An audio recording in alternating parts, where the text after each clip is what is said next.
estimados auditores, los saluda Alejandro de la Carrera para ofrecerles la entrevista del domingo. Esta vez vamos a conversar con el diputado de la Democracia Cristiana y vicepresidente de la Cámara, don Eric Aedo, porque hay una situación un poquitín, yo diría un poco inquieta, y me refiero al tema de las pensiones. Hay una división, se dice, dentro del Partido Comunista por pensiones. Hay inquietud en el gobierno por el futuro de la reforma. El Ejecutivo teme perder importantes elementos de esta reforma en una eventual comisión mixta, según relata también la prensa de estos días. Y bueno, han pasado ya algunas semanas y queremos escuchar la voz del diputado, decíamos, de la Democracia Cristiana, Eric Aedo, vicepresidente de la Cámara, a quien lo saludamos y le damos las gracias por estar escuchando también y en contacto con la Radio Agricultura, diputado. Muchas gracias y feliz año, ¿eh? Felicidades también para ti, Alejandro, y para toda la gente que escucha Agricultura en este instante, en esta entrevista. Que tengan un gran 2025. Bueno, y muchas gracias por la posibilidad de conversar de este tema que es arduo, que es importante, que llevamos más de una década discutiéndolo en el país, y yo espero que arribemos a un acuerdo ahora. ¿Y cómo evalúa, diputado, las críticas de algunos parlamentarios, como comentaba yo, socialistas y comunistas, sobre el rumbo que ha tomado la reforma de pensiones? A ver, siempre las críticas son bienvenidas, las críticas son siempre legítimas, pero también las críticas hay que hacerlas asumiendo cada uno el rol que le toca jugar. Yo hubiese esperado estas críticas tan duras a veces desde la oposición, o incluso desde la Democracia Cristiana, que no es parte de este gobierno, pero escuchar las críticas de los propios partidarios del gobierno, de partidarios y partidos que tienen representantes en el comité político del gobierno, de un partido cuya ministra del Trabajo es militante de ese partido, me parece que está francamente un poco fuera de lugar lo que está sucediendo. Yo solo quisiese recordar, si tú me permites, Alejandro, Sí. hace unos meses atrás nos visitó el presidente Lula da Silva, presidente de Brasil, un hombre de izquierda, ¿no es cierto?, con un origen sindicalista, un hombre de izquierda. Sí. Y él nos relató cuando nos visitó que él ahora, siendo presidente de Brasil, teniendo en el Senado y en la Cámara de Diputados de Brasil una oposición de derecha, logró aprobar un proyecto de reforma tributaria en Brasil, y lo aprobó, nos comentó él, porque obviamente que su proyecto inicial, que a él le gustaba mucho, no iba a contar con los votos, y obviamente tenía que abrirse en ese proyecto a escuchar opiniones distintas de quienes tienen la mayoría parlamentaria. Y había logrado concordar con la derecha en Brasil una reforma tributaria. Y finalmente el mensaje que nos dio, y que yo sentía que le daba a la izquierda, siendo yo demócrata cristiano, era que uno no se puede enamorar de las ideas propias, y que cuando se gobierna se actúa con responsabilidad, y que hay que ceder para lograr un acuerdo que sea beneficioso para la inmensa mayoría, en ese caso de Brasil. Y creo que ese ejemplo que dio Lula da Silva cabe hoy día perfectamente en Chile. Este no es el momento para imponer mis ideas, mis principios solamente. Tengo que concordar con otros, no solo con la oposición, también con otros sectores que no somos parte del gobierno.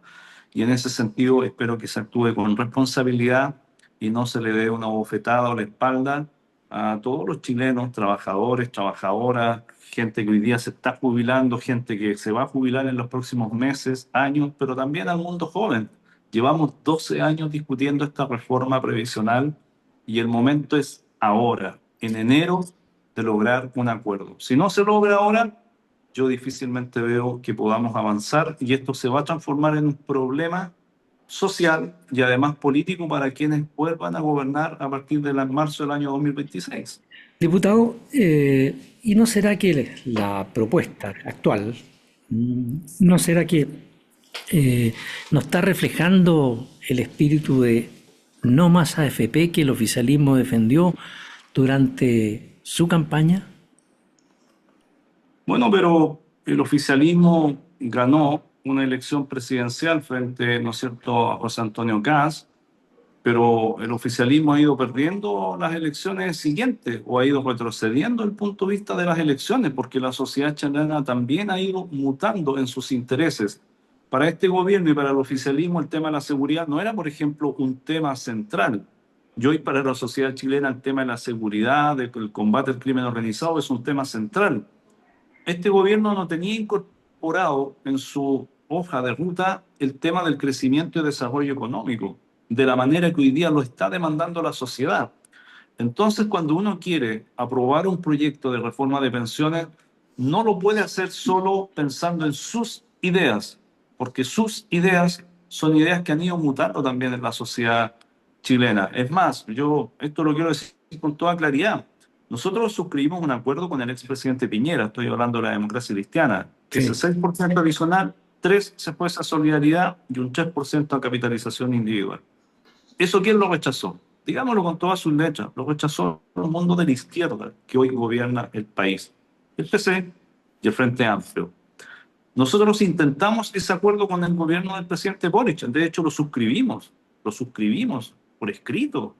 Nosotros cumplimos en la Cámara de Diputados. Otros que se habían también allanado ese acuerdo, que también están parados su firma, al momento de la verdad votaron de otra forma en la Cámara de Diputados.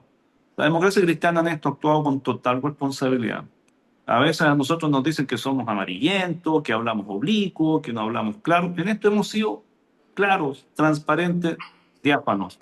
Nosotros queríamos solidaridad en un 3%, capitalización individual 3%, división de la industria, ¿no es cierto? Logramos algunas de esas cosas, pero si ahora es necesario, cuando la propia gente nos está diciendo a través de todas las encuestas de opinión pública que lo que la gente quiere es que ojalá ese 6% adicional se vaya todo a sus cuentas individuales, entonces logremos un acuerdo en que haya algo de solidaridad, principalmente para mejorar las pensiones de las mujeres, y que exista entonces también capitalización individual. Y yo en ese sentido, Alejandro, no tengo ningún problema. Si hay un acuerdo en el Senado, yo soy partidario que ese acuerdo se ratifique en la Cámara de Diputados y Diputadas. Ahora, si hay sectores políticos que quieren esto, tirar por la borda un trabajo de 12 años, bueno, que después pongan la cara frente a la ciudadanía y lo expliquen. Diputado, ¿y qué opina de algunos parlamentarios de someter a votación la propuesta del gobierno?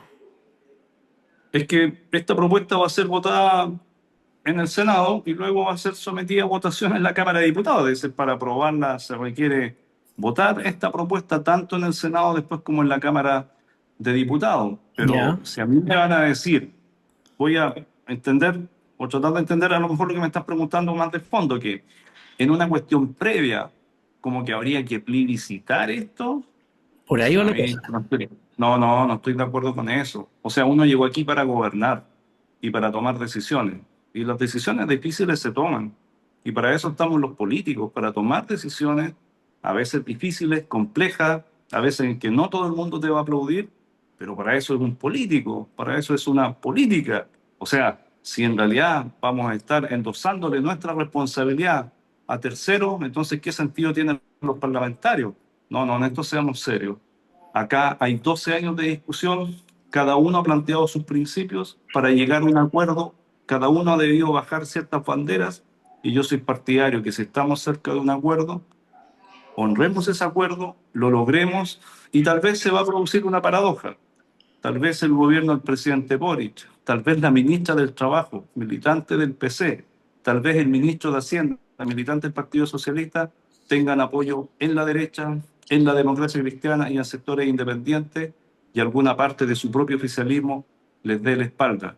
Pero eso creo que sería una mancha en la historia parlamentaria de aquellos partidos políticos que hagan eso. Eso creo que va a quedar reflejado en la historia y por eso confío en el sentido común, como lo dijo también el presidente del PC, Carmona, que dijo, bueno, aquí no hay recreo, aquí vamos a apoyar.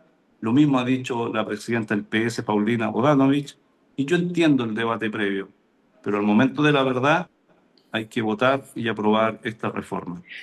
Y a su juicio, ¿qué generó todo este momento en los parlamentarios, con el gobierno, con los partidos políticos, en fin, porque la ministra Janet Jara reconoció problemas en la comunicación del estado del proyecto a los parlamentarios. Ahí no puede confirmar si es así o no. Así es, Pero así ¿cómo es. cree usted que esto ha impactado en la percepción y apoyo al proyecto dentro de la Cámara Baja? A ver, la ministra creo que obviamente porque lo que ha tenido la ministra es una rebelión desde la izquierda, no la ha tenido de otros sectores políticos. Sí, Yo lo planteaba en otras entrevistas, la democracia cristiana en esto no se va a equivocar, va a poner el bien común por sobre los intereses particulares nuestros. Y el bien común dice que esta reforma hay que aprobarla. Obviamente que se requiere tal vez que el gobierno difunda más, pero uno también entiende, y yo creo que todos los que estamos metidos en esto lo entendemos, y por eso lo quiero transmitir, que cuando tú estás en un proceso de negociación arduo, difícil, que lleva 12 años, obviamente que lo que tratas de evitar son las filtraciones, son evitar algunos elementos que pueden ser, ¿no es cierto?, controversiales, de ser expuestos de inmediato afuera. Y porque además cuando tú estás en una negociación que es tan ardua, tú también lo que cuidas es la confianza entre quienes están conversando. Entonces, si te pones a transmitir todo lo que está en ese proceso de negociación al exterior, obviamente que dificultas ese proceso. Entonces, a mí de verdad me llama la atención que estas cosas que son como tan obvias de los procesos de negociación, hoy día el mundo político algunos se sienta como impactado, que no sé, no me han dicho, pero por favor, si estas cosas son de esta forma. No he visto estos parlamentarios o algunos de ellos poniendo el grito en el cielo, ni a la gente de la izquierda cuando logran un acuerdo, por ejemplo, con la UDI para la reforma del sistema político. Ahí han pasado piolas, callados. Pero aquí cuando se trata de la gente, cuando se trata de mejorar las pensiones, entonces todo el mundo empieza como a romper vestiduras de que a mí no me han preguntado. Dejemos que el proceso avance, que madure, y yo confío plenamente en lo que están haciendo los distintos actores que están ahí sentados y en ese sentido, si hay un acuerdo en el Senado, yo me voy a jugar por entero para que ese acuerdo sea ratificado. Porque el momento del acuerdo, Alejandro, es ahora en enero. Si esto pasa mixta y se va a marzo, abril, esto se va a dificultar enormemente. se va a dificultar. ¿Y eso por qué? Primero, para cerrar, digamos, los pros y los contras de todos los sectores, ¿es cierto esto de que en la oposición el camino para aprobar un eventual proyecto no está todavía allanado? ¿Es así? En la oposición, no ¿Sí? lo sé, yo creo que están ellos trabajando en la búsqueda del acuerdo justamente con el gobierno. Y si Ya. obviamente logran ese acuerdo, van a estar sus votos. Nosotros lo que queremos es que exista un acuerdo. Una vez me lo dijo la ministra Jara, no se enamoren ustedes, me dijo de sus ideas propias. Yo le contesté eso que vale para nosotros, vale también para el gobierno. Y yo creo que eso vale para todo el sector político, para todo el mundo político. Hoy día no nos enamoremos de nuestras ideas propias, hagamos un esfuerzo genuino de alcanzar este acuerdo y yo creo que si se alcanza, la posibilidad de aprobarlo existe, no solo en el Senado, en la Cámara de Diputados y Diputadas. ¿Y por qué se enreda si pasa esto a marzo-abril? Porque ahí va a haber otra discusión, ahí todo el mundo va a estar pensando en su reelección, en el resultado político, cada sector político le va a estar hablando a su barra brava, digamos, a su nicho, ¿no es cierto?, de apoyo electoral. Y ahí no, nadie va a estar dispuesto a asumir ningún costo o muy bajos costos. Entonces yo por eso insisto, el momento del acuerdo de esta reforma es ahora en enero. Y si no lo logramos, bueno, la política, después de 12 años de conversación, le habrá vuelto a fallar al país nomás. O sea, aún podría darse el rechazo al proyecto en su forma actual. O sea, puede ser, yo estoy esperando porque yo todos los indicios que tengo es que hay un acuerdo que está madurando en el Senado. Y ese acuerdo yo espero que se concrete y una vez que conozcamos ese acuerdo que se ha votado en el Senado, llegará a la Cámara de Diputados, lo discutiremos, lo analizaremos, pero creo que hay que avanzar en su aprobación.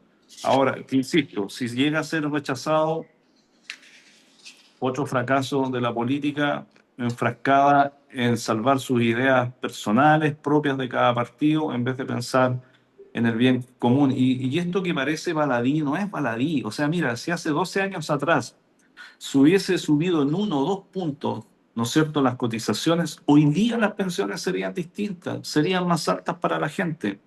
Hoy día, por ejemplo, esta reforma previsional, con sus luces, con sus sombras, pero lleva aparejado, por ejemplo, una PGU de 250.000 pesos para el 90% de los jubilados, ¿no es cierto?, de menores ingresos. Eso es una inmensa mayoría.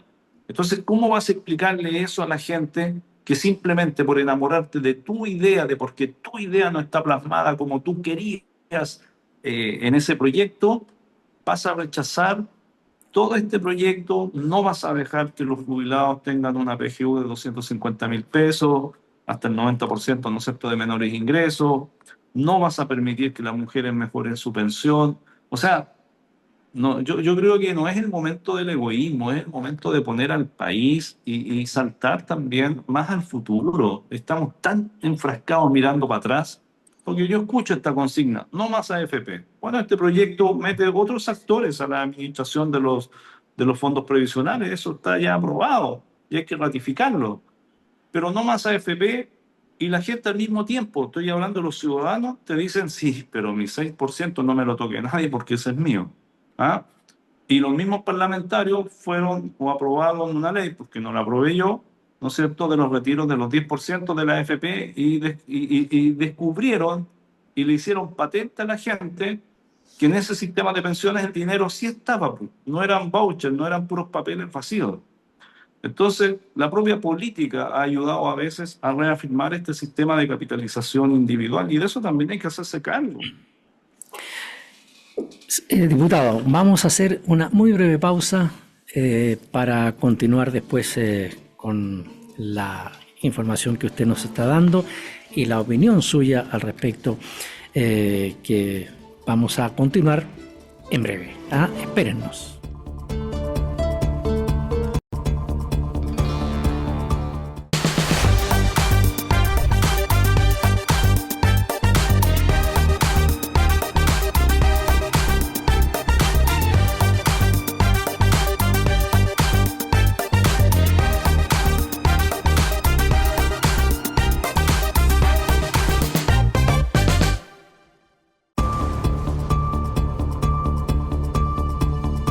Y ya estamos de vuelta, estimados auditores. Nos acompaña esta vez el diputado de la Democracia Cristiana y ex vicepresidente de la Cámara, vicepresidente de la Cámara de Diputados aún, don Eric Aedo, quien nos está explicando un poquitito acerca de esto de las pensiones. La propuesta, diputado, actual incluye, como dicen, administradores públicos y privados para la gestión de cuentas. Por ejemplo, ¿considera que esto es suficiente para garantizar un sistema más equitativo? O sea, primero es modernizar esta industria, efectivamente, que existan otros actores, ¿no es cierto?, del mundo privado que puedan entrar a administrar estos recursos. De hecho, está contemplado en el proyecto de ley incluso un ente público, ¿ok? Eso no está descartado de este proyecto de ley. Lo que sí no se logró aprobar en el primer trámite en la Cámara de Diputados, porque no se contó con esos votos, fue que fuera el IPS el que se hiciese cargo, digamos, de esta administración. Pero eso no contó con los votos necesarios en la Cámara de Diputados y Diputadas, a pesar que nosotros, desde la bancada de la Democracia Cristiana, votamos a favor. Entonces sí, yo creo que este proyecto incorpora nuevos actores, incorpora nuevas modalidades. Yo quiero hacer el símil también con lo que pasó con la ley corta de ISAPRES, con todas las dificultades, pero incorporó, por ejemplo, o dio la posibilidad, ¿no es cierto?, del surgimiento de que junto a un plan universal de FONASA tú pudieses incorporar seguros a esas prestaciones de salud, y eso también le da movilidad, le da otras posibilidades a quienes son los usuarios o los de FONASA, por ejemplo, y ha permitido que mucha gente, principalmente gente joven, igual que estaba en ISAPRES, haya migrado hasta FONASA asumiendo estos nuevos seguros de salud complementarios. Entonces, se le está incorporando no solo más competitividad, sino que también más equidad al sistema. Y en el sistema previsional, pero por cierto, yo quiero parafrasear aquí una canción que utilizaba mucho la expresidenta Bachelet, no es lo perfecto, pero bueno, que siempre soñé, pero bueno, pero es un avance.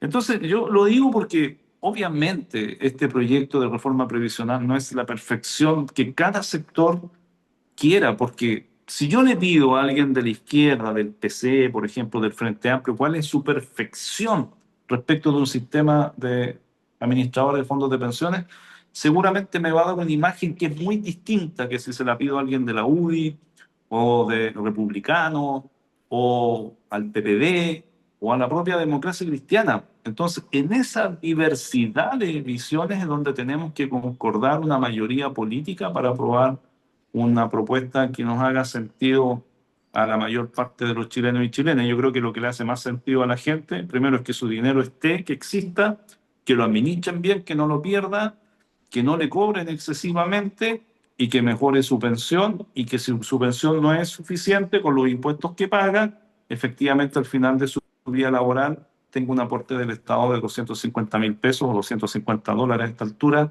¿no es cierto?, adicionales para mejorar. Y yo creo que eso es un avance.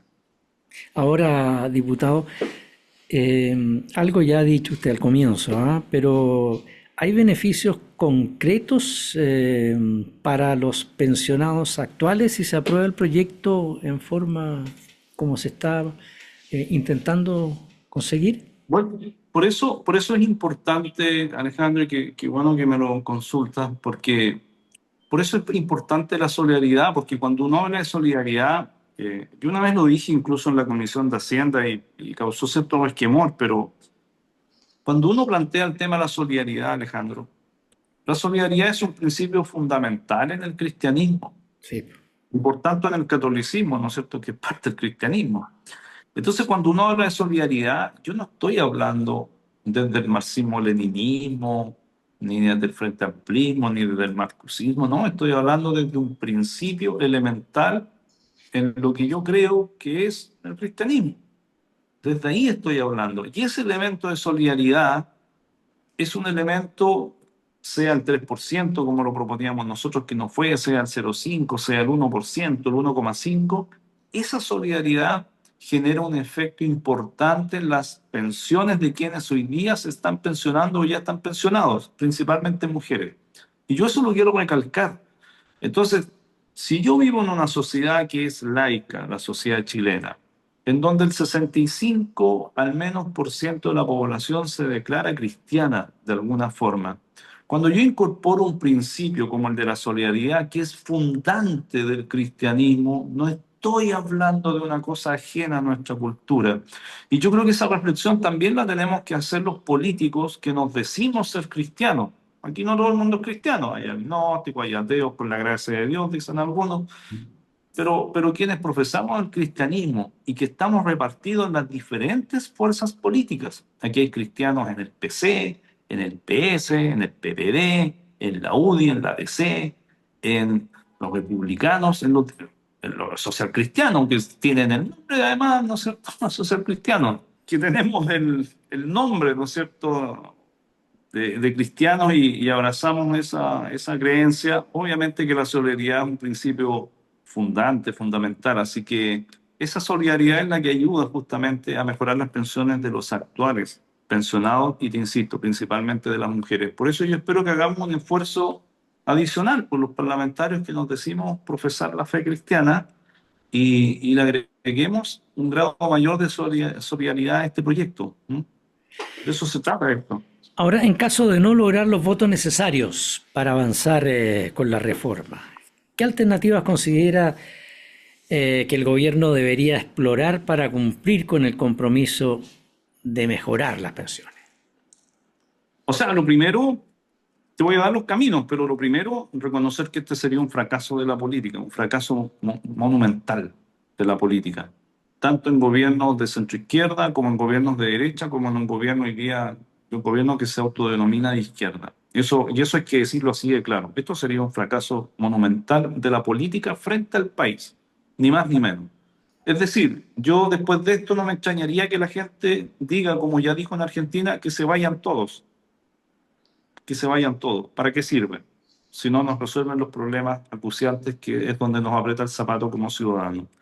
Y yo creo que de eso tiene que estar atento la política chilena.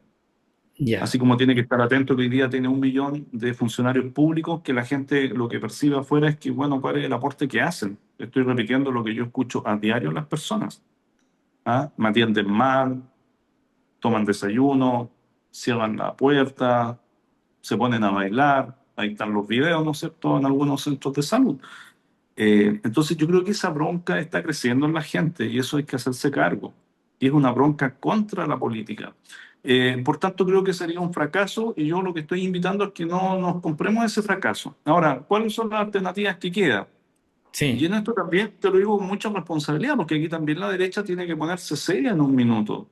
Y cuando digo seria es que tenemos que decirle a la gente las cosas como son, porque, ok, avancemos en la PGU a 250.000 pesos, ¿ok? Porque eso sería una alternativa para mejorar. sí. ¿Cómo la pagamos? ¿Con deuda pública? No, pues vamos a tener que subir impuestos. ¿Estamos dispuestos entonces a subir impuestos? Otros van a decir, no, pero es que lo que hay que hacer es poner todo el énfasis en el desarrollo económico. Yo estoy de acuerdo con eso, pero no va a ser suficiente porque cuando yo tome la decisión, por ejemplo, de bajar la burocracia y de que se reactive la economía, no vamos a pasar de 2 puntos de crecimiento como tenemos hoy día a 5 o 6 puntos por arte de magia, ¿no? Esto va a tomar su tiempo, va a tomar unos años y no tenemos todos esos años. Si queremos mejorar las pensiones ahora, tenemos que generar el efecto de inmediato. Entonces, habrá que bajar la burocracia, pero al mismo tiempo tendremos que hacer, ¿no es cierto?, un alza de impuestos. Y eso hay que decírselo a los chilenos, a las personas con toda claridad, porque si no es venderle una ilusión. Si esto funciona al final como una casa. Si yo necesito tener más gastos, necesito entonces tener más recursos para hacer esos gastos. Si quiero llegar a la PGU a 250.000 pesos, al 90% de la población jubilada del país, entonces necesito tener más acceso a recursos. ¿Los genero con la economía, los genero vía impuestos o los genero endeudando al país? Y hoy día cuando la deuda es, ¿cuánto ya? ¿Solo un 40% de nuestro PIB? O sea, ¿hasta dónde nos seguimos dando una fiesta que va a terminar mal? ¿Ah? Que por eso tenemos el dólar al precio que está, por eso tenemos una economía ralentizada. Yo le debo contar que hace poco nomás entrevisté también en este mismo horario al ex presidente de las AFP, Guillermo Artur. ¿Mm? Y él explicaba y hacía ver y decía, a ver, me decía, si los que tienen más, que algunos le llaman los ricos, dijo, algunos que quizás no son tan ricos, pero tienen más, esa gente ni siquiera está preocupado del tema de las pensiones. ¿Ah? No necesita pensiones incluso, lo dijo en términos como lo estoy diciendo yo también.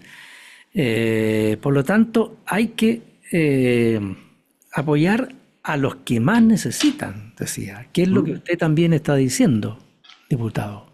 Así es. Mira, porque, a ver, yo tuve el otro día la oportunidad de conversar un rato, un momento con Arthur. ¿Ah? Me ¿Ya? lo encontré ahí en Santiago. Eh, pero yo también te quiero contar a ti, Alejandro, y al propio Arthur, cosas que a lo mejor nos pasan por motivos distintos. Yo el otro día estaba en Yumbel y me encontré con un matrimonio jubilado ya, y ellos pidieron conversar conmigo. Y esto que te voy a contar es real, real. Esto fue en la ciudad de Yumbel.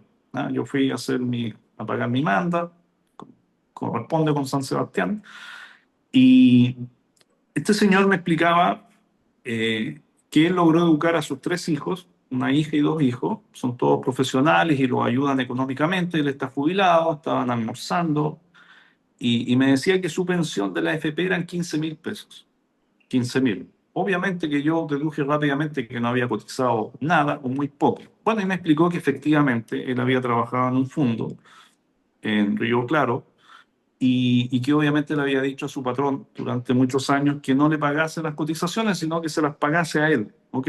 De manera directa, porque con eso mejoraba su ingreso y con eso formó a sus hijos, ¿ok? Él tomó una decisión compleja, porque un hombre, un campesino, Río Claro, esto es provincia de Biobío. Y hoy día lo ayudan sus hijos económicamente, pero en la concreta su AFP le paga 15.000 pesos de pensión y recibe 240 4.000 y fracción de PGU. Entonces recibe 220.000 al Ya. mes. Bueno, esa es una realidad que probablemente el que tiene mucho dinero o mucho ahorro, los ricos, como lo llamó Arthur, obviamente ni se imaginan que existe esa situación. Pero yo vivo en la región del Biobío, donde esa situación que yo te estoy comentando no solo es de un campesino que ya está jubilado, es de muchos profesionales que durante muchos años, en la década del 80, los 90, trabajaron, por ejemplo, honorarios y que van a recibir pensiones de 200 lucas, 190 lucas, 300 lucas.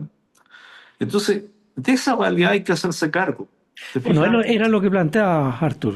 Era lo que planteaba, pero yo le quiero poner rostro a eso. Porque claro, cuando uno lo dice de forma Sí. teórica, detallada, pero cuando te encuentras con las personas, como nos toca a nosotros encontrarnos, entonces yo cuando planteo la necesidad del acuerdo y que puede que el acuerdo no me satisface del todo, pero estoy pensando en esas personas que tienen rostro, en esas personas que educaron a sus hijos, que renunciaron durante muchos años a que les pagaran sus cotizaciones, no porque sean irresponsables, sino porque tenían que optar entre eso o educar a sus hijos. Esa realidad la han enfrentado familias chilenas y por eso hay que comentarlo.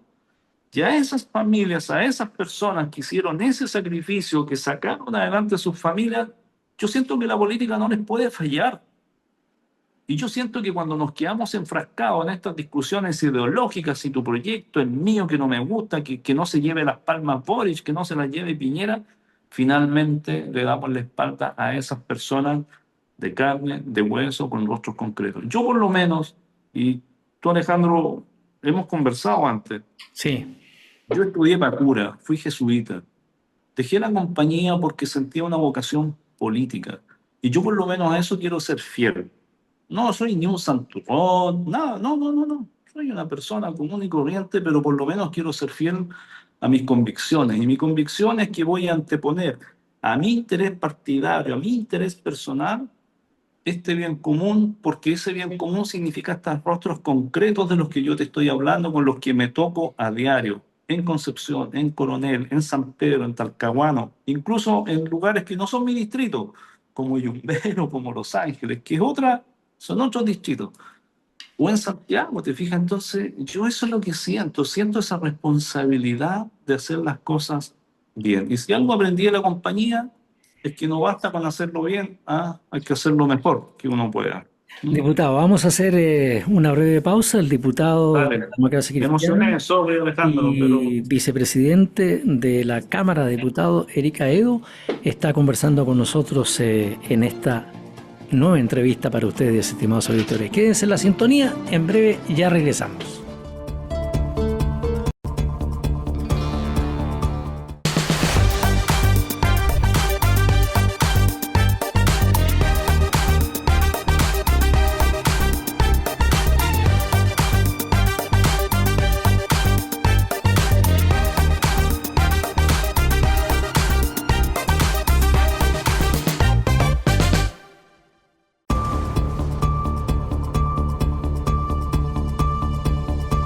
Hay otro punto que quizás también nos ayudan un poco, y me refiero yo a la juventud, pues, diputado.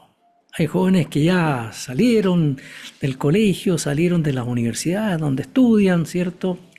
En una carrera cualquiera, o si no, del colegio a trabajar, pero no están ni ahí con el tema de las pensiones.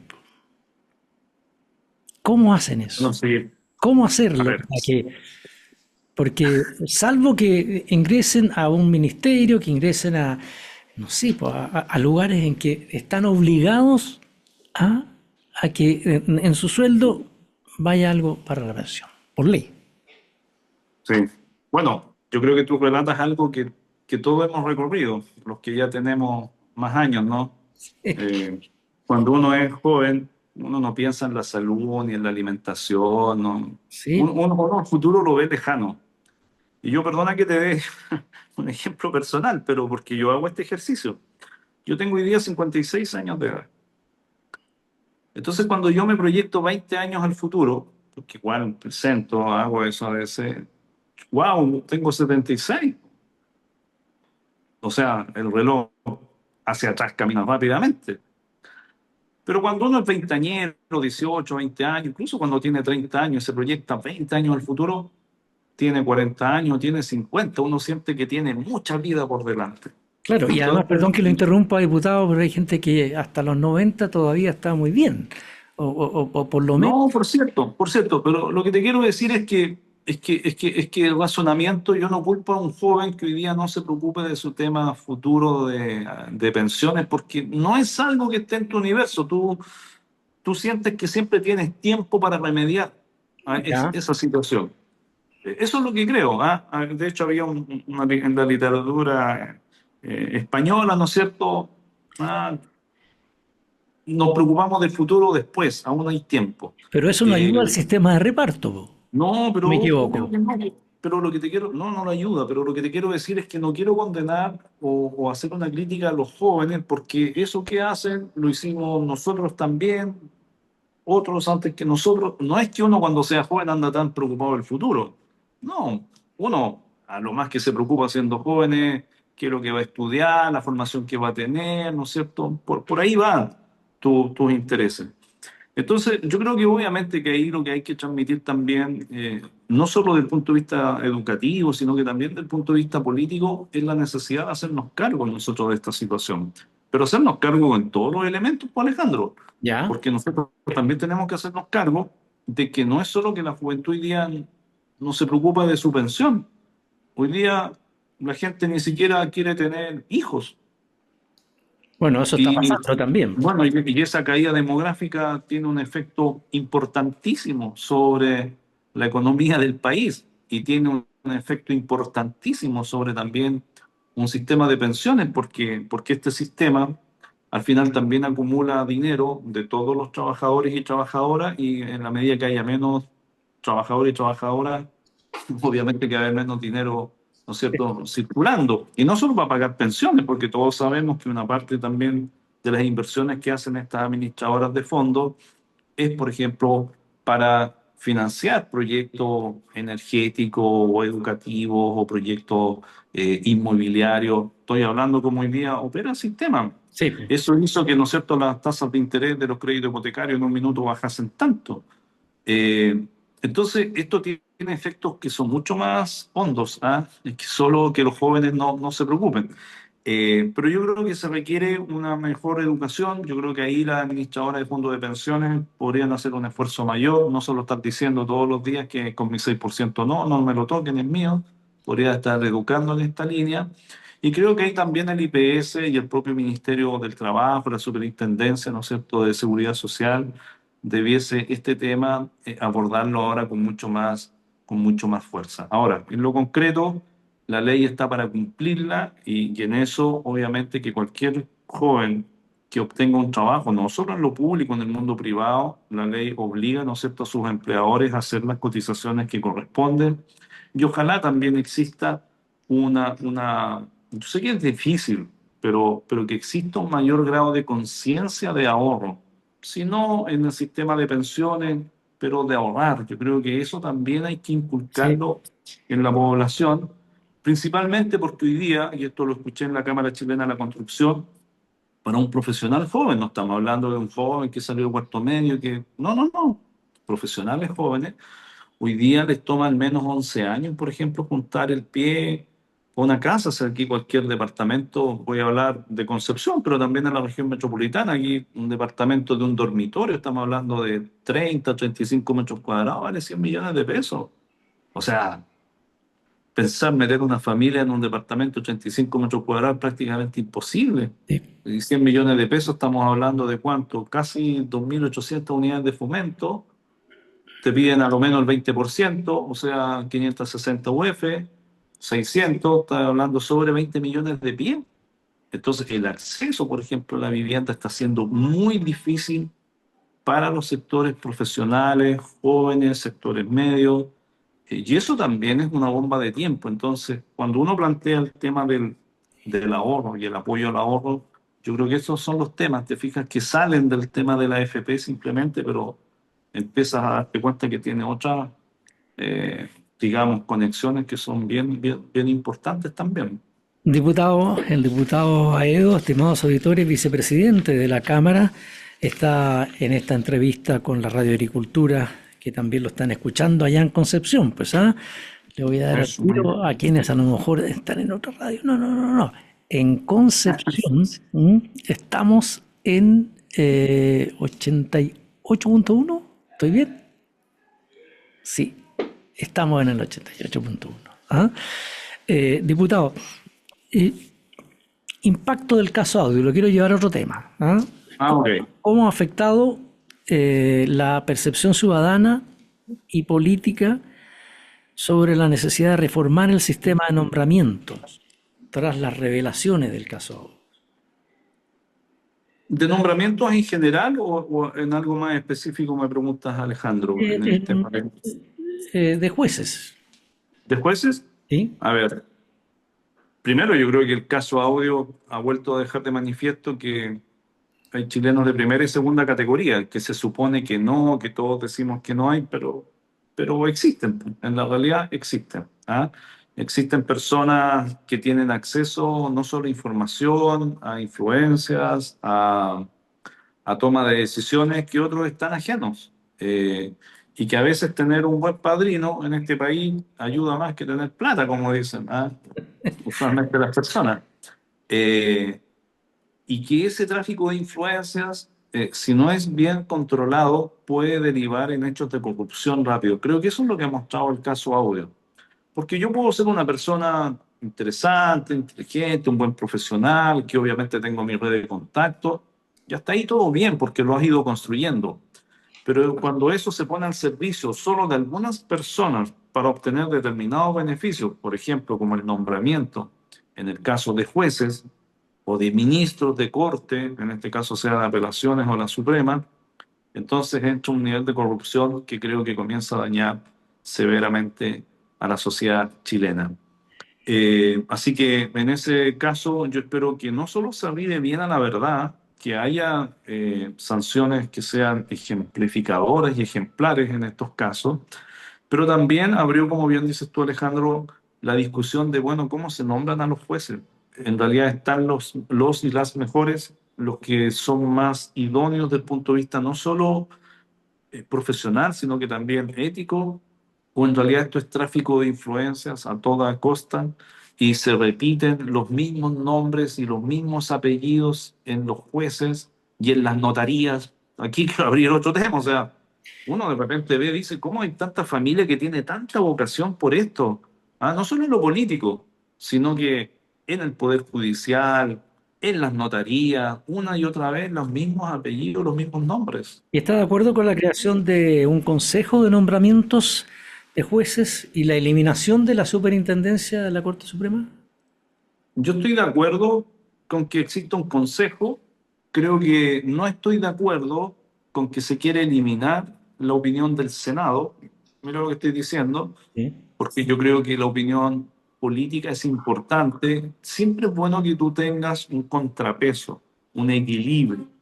Y en ese caso yo creo que respecto de los jueces tiene que haber también esta posibilidad no solo de la acusación constitucional, sino que también una revisión al menos por parte del Senado de quiénes van a ser ministros de la Suprema. Tú no te puedes sentir infinitamente poderoso que estás por sobre todo, que creo que fue lo que pasó en la Corte Suprema y terminamos con la situación que terminamos. De hecho, dos de esos ministros de la Suprema, ¿no es cierto?, expulsado vía acusación constitucional desde la Corte, y uno, digamos que estuvo bastante en ascuas, que finalmente se salvó por 2 votos, eh, pero yo creo que esa sensación que se instaló a veces en el Poder Judicial de ser poderosos y que no rindo cuentas a nadie, hace mucho daño, yo creo, en un sistema mucho más equilibrado de poderes. ¿Mm?